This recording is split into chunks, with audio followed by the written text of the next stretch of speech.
Welcome to Speak, Lead, and Grow, a podcast dedicated to Toastmasters D57. And today we have another special guest, a member of the trio, the CGD this year, which is Jeff Young. And Jeff, thank you so much for taking the time. How are you, first off? And when you think of Speak, Lead, and Grow when it comes to Toastmasters, what comes to mind? What comes to mind, and thank you for having me, by the way, Alex. What comes to mind is an image that I got from one of my mentors, Kate Mills. And she said that we should think about walking through the forest and relaxing into the idea of your voice being the thing echoing in the forest, and that you're not speaking to an audience of hostile people, but rather speaking to the trees. Because if you speak to the trees can only grow. What got you involved with Toastmasters? Why are you even a Toastmaster? Well, the short version is my manager made me do it. But the slightly longer version is that I am a technical writer. And so part of my job is to write things down and explain them to people. But there's also the component of giving presentations. And my manager recognized that even though I could write down and write out complex topics, when it came to explaining them to an audience, I wasn't exactly that great at it. And so because she was a Toastmaster herself, she said, I've been doing this for about a year now, and I think it'll work for you too. And it's been 13 and a half years since then, and I haven't figured out how to quit yet. And it sounds like your story is so similar to so many other people. They never intended to end up where they are. They just got involved in Toastmasters and something happened. They became passionate about pathways or that next speech or meeting with that next club. What was it for you that has kept you in Toastmasters all this time? I think the thing that keeps me in Toastmasters is recognizing that it's not just how it benefits me, but how it benefits other people. I've gone from the person who didn't know how to say things, didn't know how to explain things, didn't know how to get a message across, to embracing being an entertaining and inspiring speaker. And over the years, I've mentored a lot of Toastmasters, both in my club and out of it. And I just love watching that light bulb over their head go on as they get it, and hearing the improvement, seeing the things that they do, and they always turn out much better than they started. So it's about becoming the change you want to be, and then showing other people how to do the same for me. And if not for finding people that say, I want to learn how to be a better speaker. Some of them say a better leader too. That's my quest for this year, by the way. Most of them say, I need to get better at speaking. And I always say, you're already good at speaking because you walked in the door and you said, I know I have room to grow. And so my job, my passion is leading people to the place where they realize that they already knew how to do it. It's just rearranging what they already know and practicing skills like exercises. And I don't mean vocal exercises, just stuff like fixing your vocal variety, learning how to use your hands in ways that are better than just kind of waving them around, and not being nervous. That's always the big one, because I can tell you, I was a bundle of nerves in the beginning, and I was a bundle of nerves 10 minutes ago. The trick is never let it show. Really want you to speak to the established Toastmaster, how important mentorship is to not only the mentee, but to the mentor. Excellent question. I like to say that I learn from the people I mentor just as much, whether it's about the topics that they're talking about. Up until about a month ago, I didn't know what pour-over coffee was, but two different Toastmasters explained that it's very popular in other parts of the world. And one of them even brought in a carafe and demonstrated the technique. the idea that you're teaching from that closed box of your experiences is not the way to do it. The way to do it is to learn from your person that you're mentoring just as much, because at least when I do it, I'm always watching for what they do and learning what their special tricks are, their ticks and their way of doing things. And it's a fascinating journey for me, because whenever I get people to do their second speech, not their first one, but their second, and I always say, talk about your passion. What is it that is most fascinating to you in life? What is your life's passion?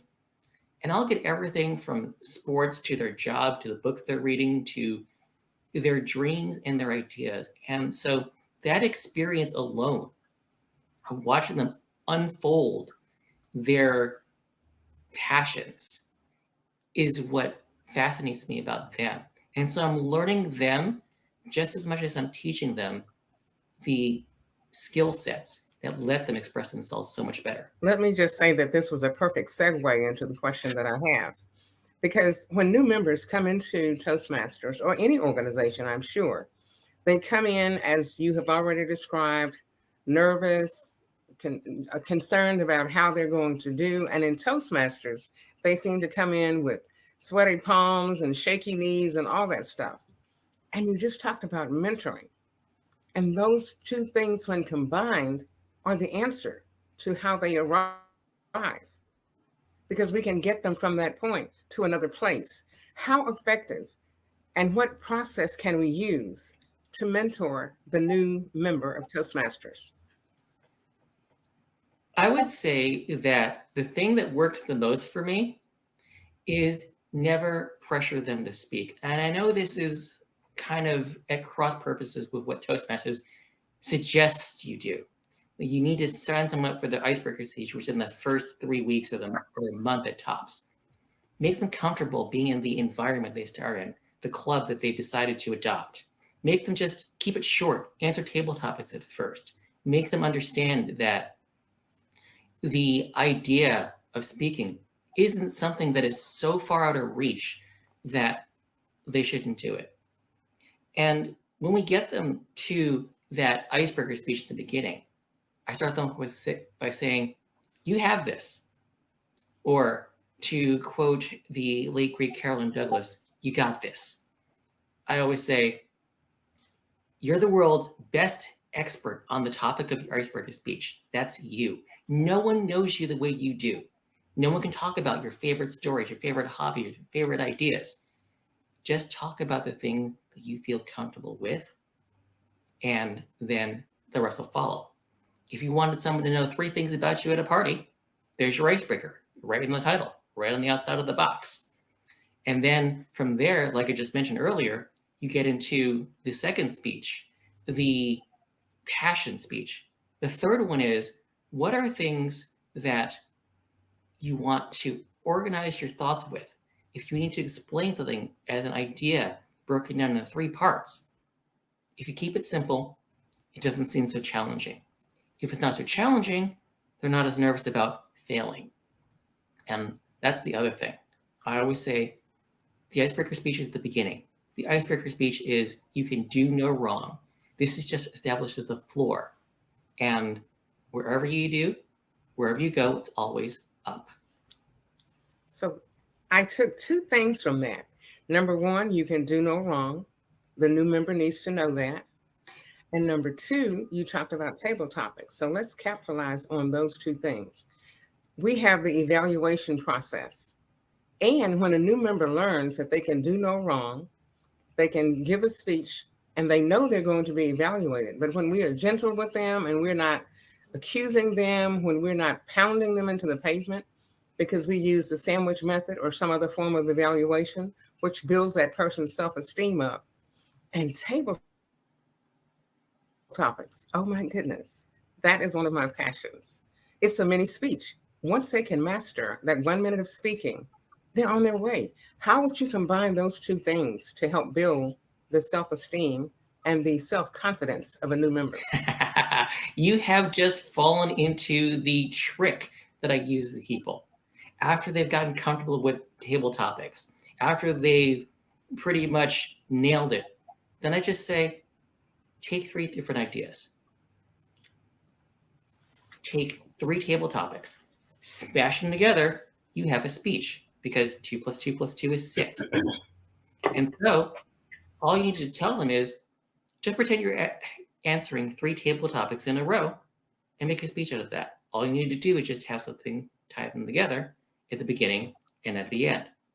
And I'd love for you to talk a little bit about your new role as CGD, or Club Growth Director, and what are your plans this year to dazzle the district as well as international with your ideas? I jokingly say I don't have plans, but that's not the truth. The truth is that all good plans start out with a great idea. And all great ideas start off with thinking outside the box. And where I am right now is, I wouldn't even call it the planning stage, but simply the great idea stage. And a part of it comes from not really knowing what Club Growth Director did until I actually looked it up and read the instructions and pretty much said, oh, I get to do the thing that I hated doing when I was an area director, which is simply start new clubs. But it's more than that. Starting new clubs is what opens the door to lots of new Toastmasters all at once. And with all of them having a common goal, something in common, whether it's the same company or the same ideas. I am monitoring a AI special club. The idea is that creating new clubs is about finding that commonality and working from there. But the other half of Club Growth Director is not to lose clubs. And I want to focus more on that this year than you might think from being Club Growth Director, because using the tree analogy again, I did this at the Deckham on Saturday, which was essentially, there is such a thing as old growth forests. That there are a lot of clubs out there that are struggling because they have between 8 and 16 members and been flirting with that disaster level dropping below 8. I think that whatever I do should be applicable to just everyone, not only new clubs. My slogan for the year is making clubs better, one member at a time. And so it works both ways. As far as plans goes, the big thing I'm trying to do this year is to get clubs to run more open houses. And I imagine that some people listening to this are rolling their eyes right and going, no, not that. But I can also say that was also me. Still kind of is in a way. But now that it's my job is to figure out the way to make open houses more palatable, and not even that, make them cooler, make it easier, make it more reasonable.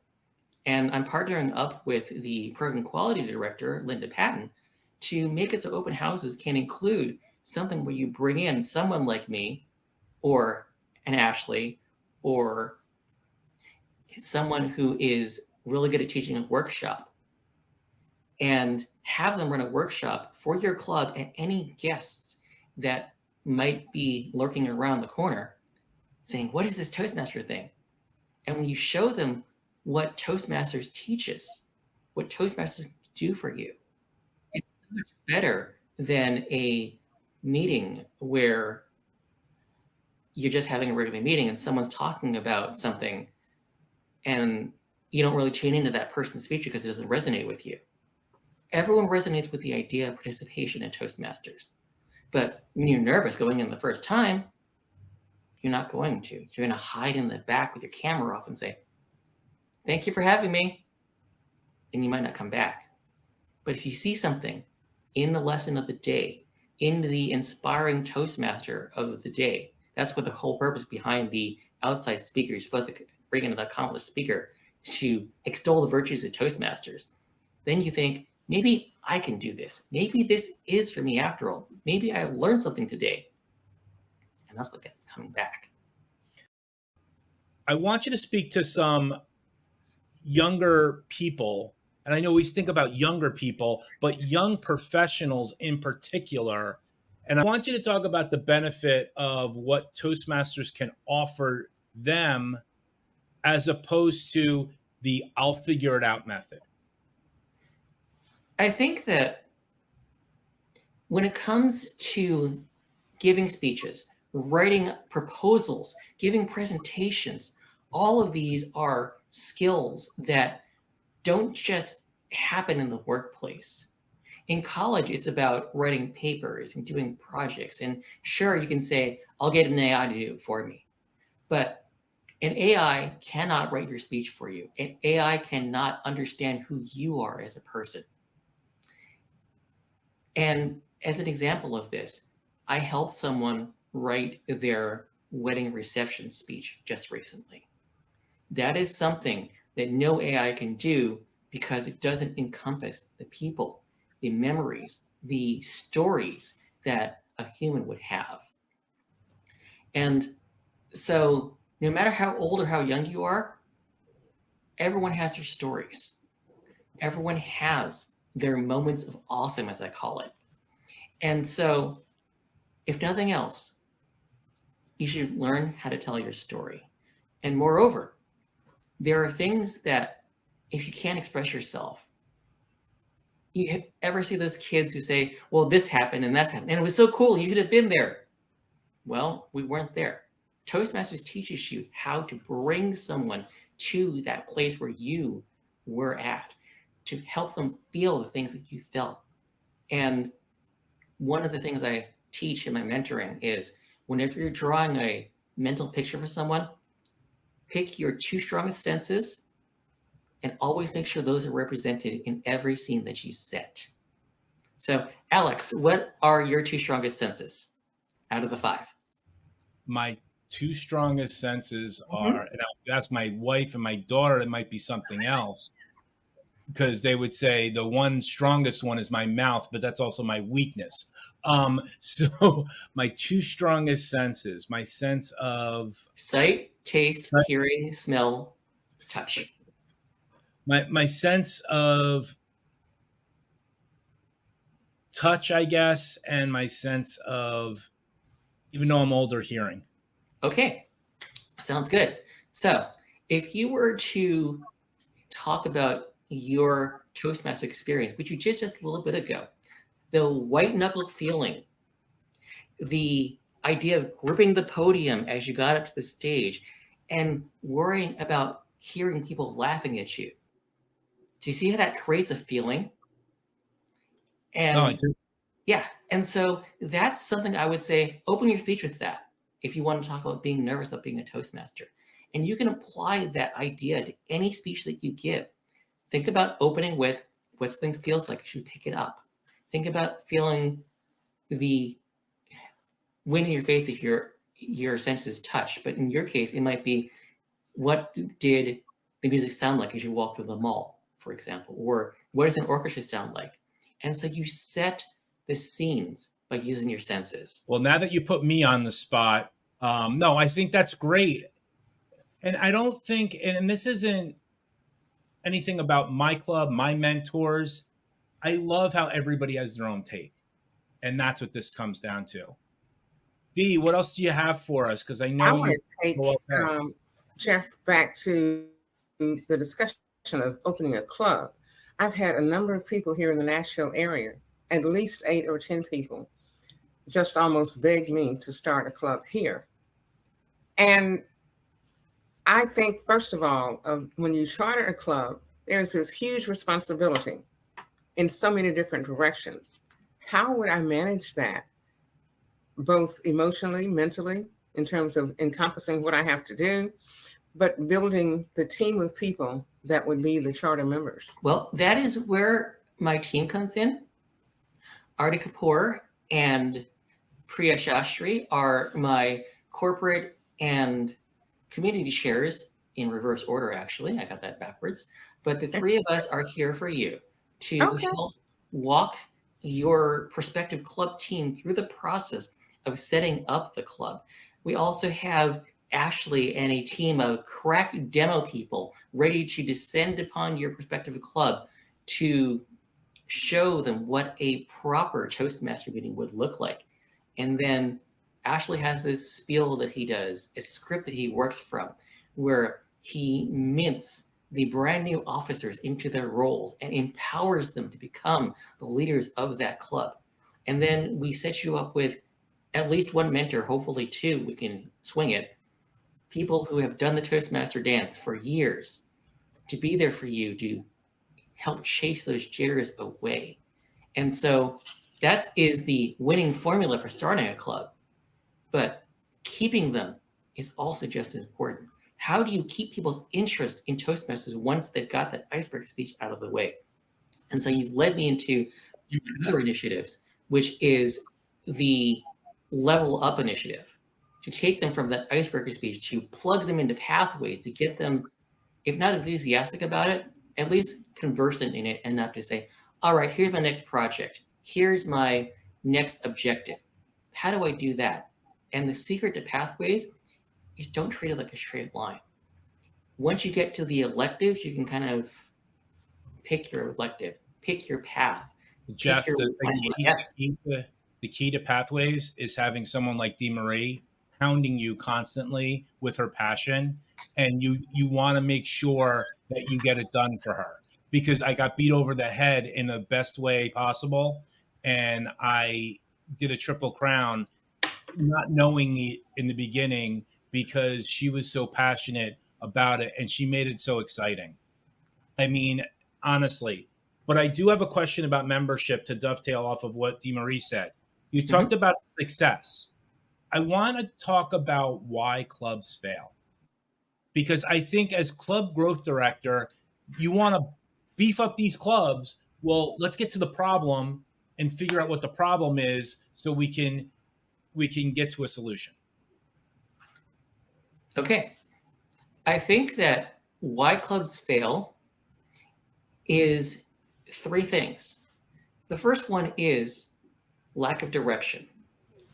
And one of the things that I did during my president's training at TLI is I challenged. I didn't command, I didn't pressure. Okay, I pressured one person, but that's because I'm mentoring her directly. Beverly, if you're watching this, hello. But Beverly's our top of the hills new president, and that's one of the clubs I'm mentoring. The challenge I put in front of them was to come up with a vision statement for how they want to lead the club into the new year. And the trick behind this is to get them to think about running their club differently from the previous president. For example, the past president of my own club, the South Bay Toastmasters, last year, his vision was food and travel. And so everyone followed his lead, and the theme of the meeting was either something food-based, hence the coffee, or travel-based, and people talked about their recent trips. And we learned more about the world and more about the things you can eat just by having that vision laid in front of us. The previous president to that was family and friendship. And so we changed the meeting to change the joke master role, which some people can't come up with jokes, so they look them up on the internet, and sometimes you get the same joke over and over, as a member spotlight. And the challenge for that was everyone has to take the member spotlight at least once this year. And the goal was, instead of telling a joke, tell us a story about yourself that you've never told anyone in the club before, not for table topics, not for a speech. And that was number one. Number two, watch out for the death spiral. And what I mean by that is there are clubs out there who say, oh no, we don't have a speaker for today, let's just do table topics. Well, that gets old. And it's great to have that camaraderie and to come together and handle table topics. But if there are only 8 of you in the meeting, that's 16, 17, 18 minutes or so. And the people go, now what? Let's go around again. It becomes a party game. Nothing wrong with parties, but the purpose of Toastmasters is to give those speeches to improve yourself. And table topics, while they're good at small talk ideas, don't help you improve your speech craft. Because 2 minutes is easy. 7 minutes is hard. An hour is super hard. The 18-minute keynote speech, even the most seasoned Toastmasters balk at doing that one. And so getting people to talk for longer than 2 minutes is a trick. And what I do is I run workshops. And the workshops are to get people to come up with a speech half the time. Other times is to get up and talk in front of people for longer than the 2 minutes. And you spread out that 8-person club into 3 to 4 minutes per person. Now we're back at half an hour plus. Yeah, that's about, I'm doing the math in my head really quickly. And the point is that you're challenging yourself to do more than just table topics. And a lot of them prompt you to the next speech. I did one for club recently, and it was just called Power Words. You have a list of words. I say, pick 4 words across the board, or roll a 20-sided die. My geek side is showing, by the way, 4 times. And if you couldn't pick 4 words, use the words that you just rolled randomly. Is there a message in those 4 words? And everyone around the room said, yeah, I got something. And I said, all right, what's your message? And people gave me their message. And I said, all right, what's the story that goes with that? And people gave me a story. And I said, hey, guess what? There's your next speech. You now have your next speech for the entire room. There's your next 2 months or 3 months of speeches. The third and final trick is they tell people run open houses. They tell people run moments of truth. But it really boils down to a simple question of identity. For a club that's struggling, I would say, don't run the moments of truth. It'll tell you what you already knew. We're not doing things right. Instead, ask, what am I doing here? What am I doing here in this club? And to make it even easier, I say, are you here for the company? Are you here to improve yourself? Or are you here to listen to other people talk? You cannot say all of them. You have to rank them in order of priority. And from there, you find out 6 of us want to be here for the company. 2 of us are here for improving ourselves. And 3 of us just want to listen. Now you know who your focus is on for giving speeches. Now you know who you have to challenge in order to get them back into giving speeches. And now you know who wants to know more about things. When I asked this question to my club, someone said, I like listening to you guys talk because English is not my first language. And what I want to know about next, because that was my follow-up question, phrasal verbs. And me, with my English background and technical writing background, I said, what are those? And she explained that they're 2 words that in English that mean nothing but simple things on their own. When you put them together, they mean something completely different. So the words pick, choosing something, and up, a direction, become pick up. And so when you say, I'm picking up something, it doesn't necessarily mean you're actually picking up an actual object. Sometimes it means other things. And that was the example she gave. And I looked it up and said, sure enough, there it was. I never knew what the words were called. And like I said earlier, I learn from people just as much as I teach. So those 3 things are pretty much, what are your vision? Why are you here? And also, I just lost the second one. Identity. Identity. Pretty much that. But thank you for that, Marie. Anyway, I teach this lesson often enough that it's muscle memory, but sometimes I lose my train of thought because I keep talking. Totally understand. So you just entered into another segue that I would love to pick up on. Please do. Because although we present ourselves in this professional, sometimes stuffy, this is who I am, this is what I do, there's another side of all of us. And in order for the members and just everybody in D57 to get to see that other side of you, what is your passion away from Toastmasters? My passion away from Toastmasters is writing. And you may think, oh, well, you do that as a day job, because that's what technical writers do. But ever since I was a kid, being a storyteller was something I enjoyed doing, because I grew up in libraries, I jokingly say, and bookstores. Usually more libraries than bookstores, because I could never afford a lot of books when I was a kid. And so writing stories is all about saying, I don't like the way that book ended, or that was a terrible plot twist. And so writing is my passion. For the past 20 years, I have been doing something called the National Novel Writing Month Challenge, where you start on November 1st, and by November 30th, you have to have 50,000 words written of a brand new novel. You cannot cheat and pick up a novel from the previous year. It's always start with an empty file or a blank page, and by the end, you should have most, if not all, of a novel written. So my life goal, one of them, is to make it to the New York Times bestseller list before I retire.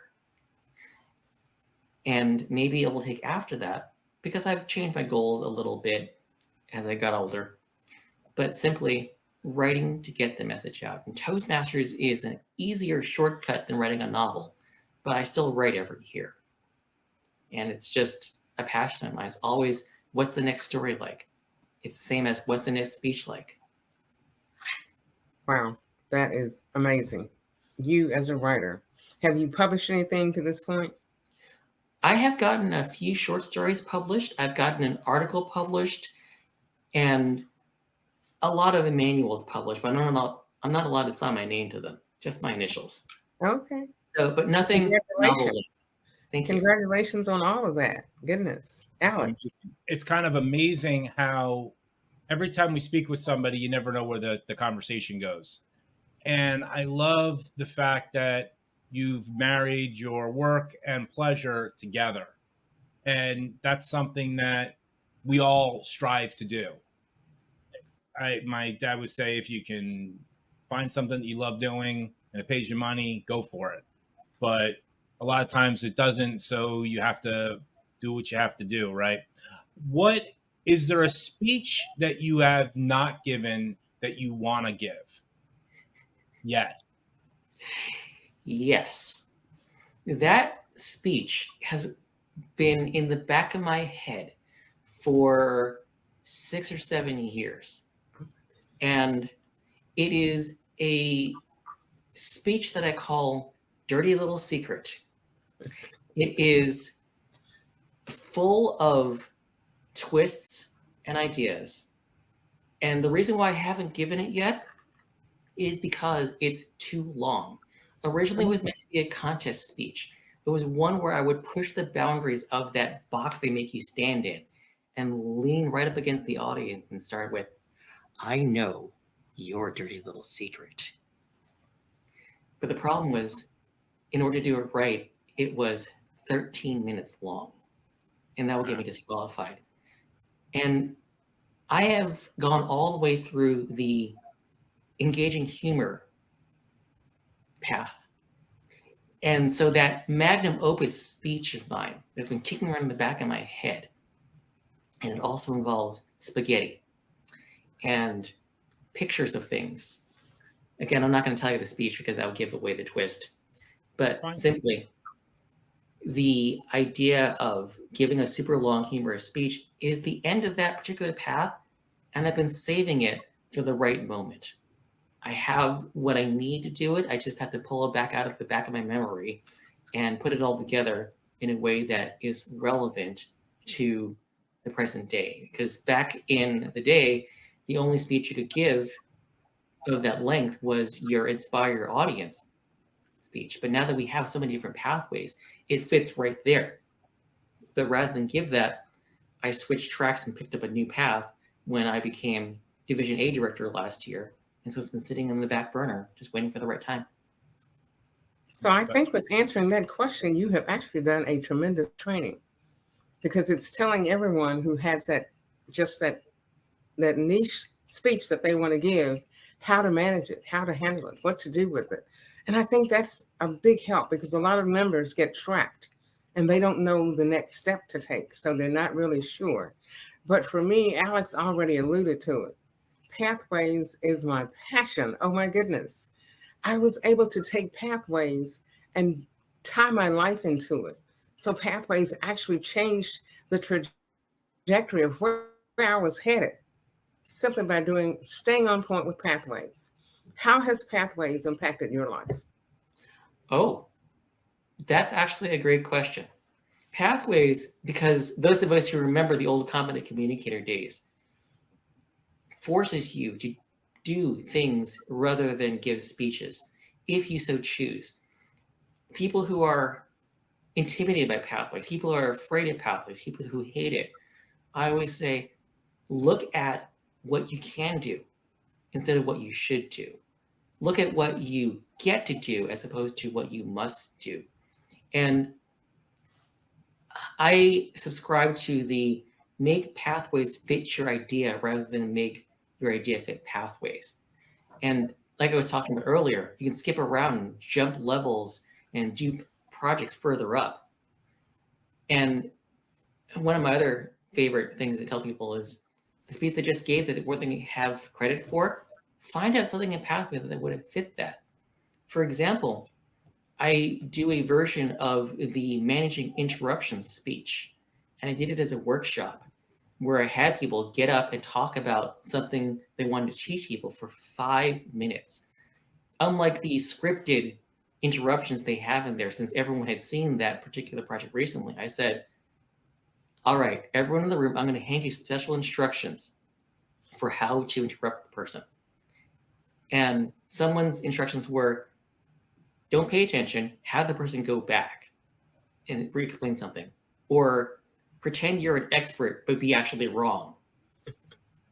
And just little twist on that particular project. Every Pathways project has a sort of vague guideline on how you do it, but getting people out of that trap of, this is what I need to do, and it's showing them that you can build so much on top of that project than what the original intent. It makes it a lot more fun for them, and they're more willing to do it. And like I always say, what is your podcast idea? What is your twist on doing the lessons learned project? Instead of going through something where they say, well, this was a failure of a project, I would say, no. Make it funny. Make it humorous. Make it, don't do the things that I've done, as the song goes. So what I want to know is, what preconceived notion did you have of the CGD position? And did it fit what you thought it was when you came into it? I think that I had a low-level understanding of what Club Growth Director is because it says right in the outside of the box, Club Growth Director.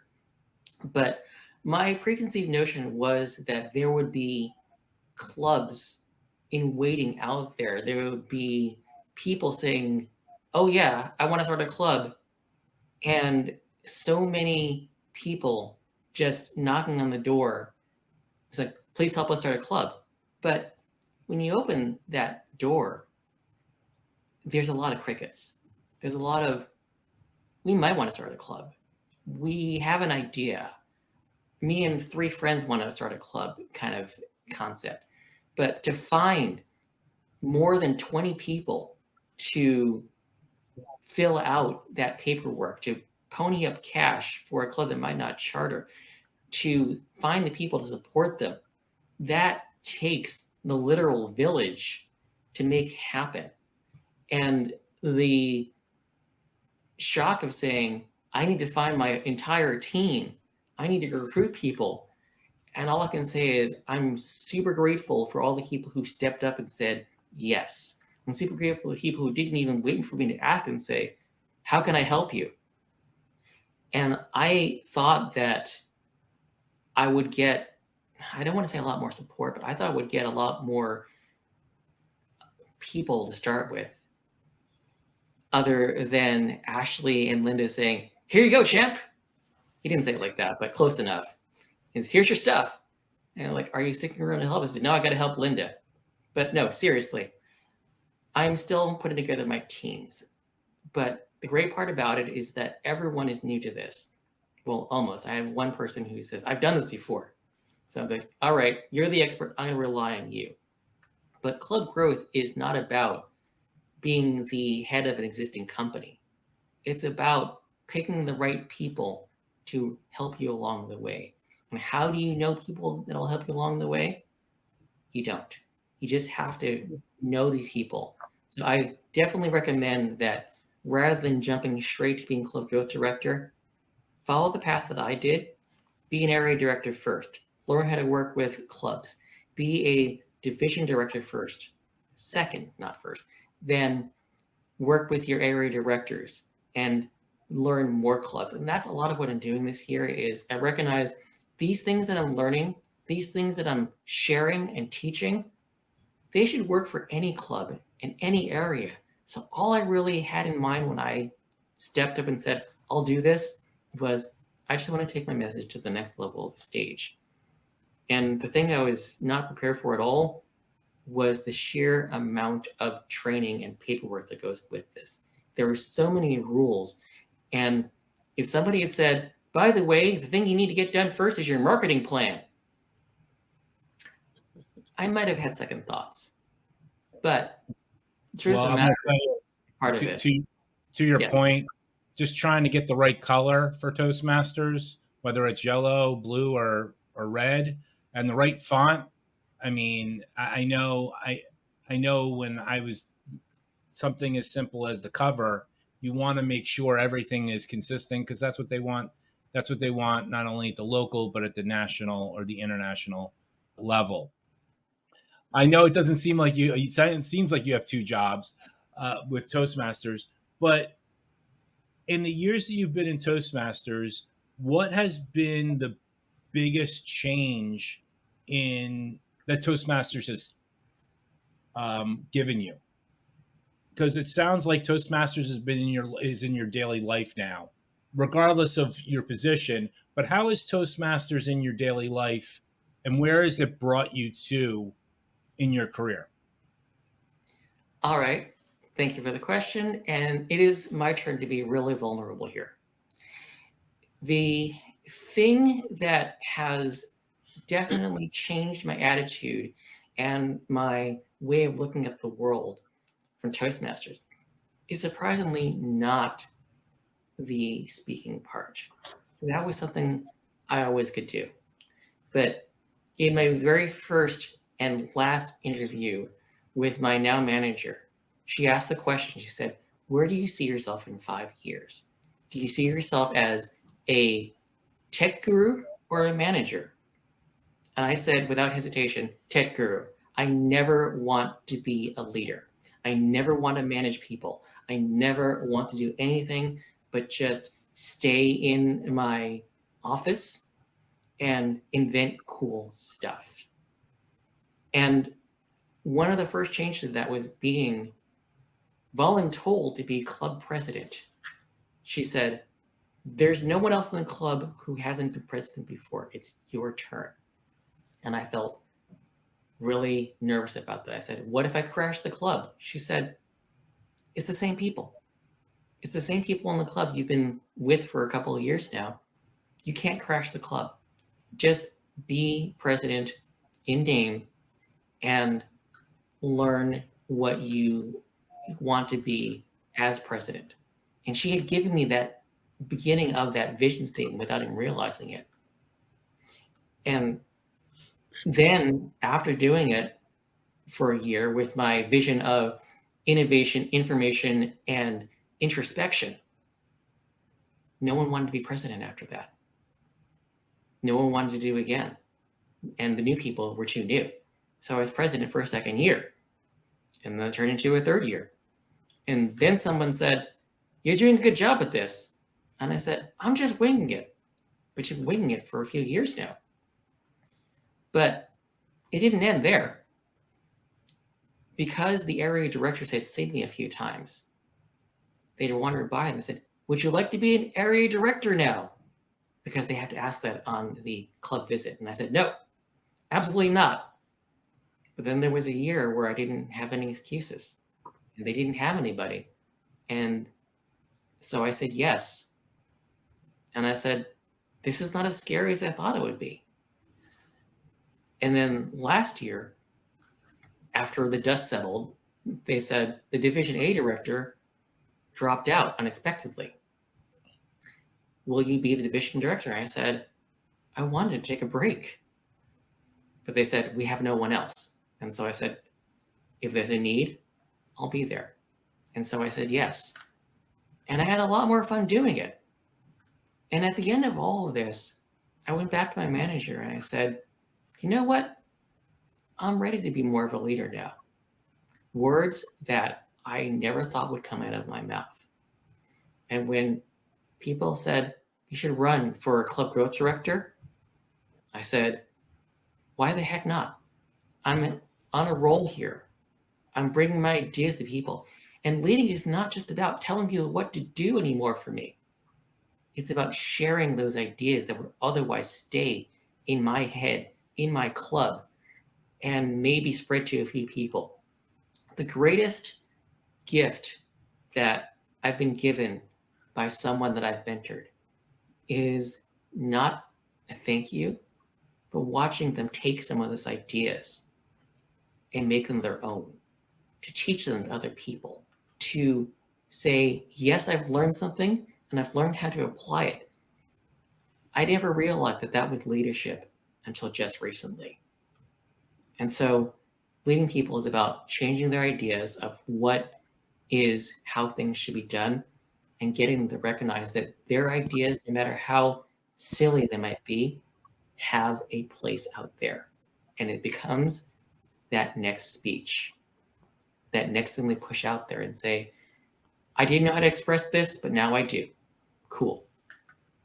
Amazing. Absolutely amazing. This is wonderful. So for those of you who are watching this podcast, I want you to know that you can contact us at d57tm.org, or you can follow us or subscribe on YouTube. As you can see, each episode is chock full of exciting, impactful, interesting information. And for those of you who don't really know what Toastmasters is all about, Jeff just gave you a roadmap. How do you feel about that, Alex? I'm blown away by the last answer, and I love the fact that you really tied it up because there's really nothing else to say. I do want to thank you, Jeff, for your time. I'm really excited about what you and the trio are going to do this year, and I hope that when you need somebody, Dee Marie is ready to take the position. You make it so easy to want to work with people. And I love the fact that you've not only taken that person that started with the white knuckles trying to give the speech to becoming a manager in your company. And I think that there's something to be said for that, because at the end of the day, we're all trying to be more successful. So folks, thank you so much for listening to Speak, Lead, and Grow. We'll see you next time.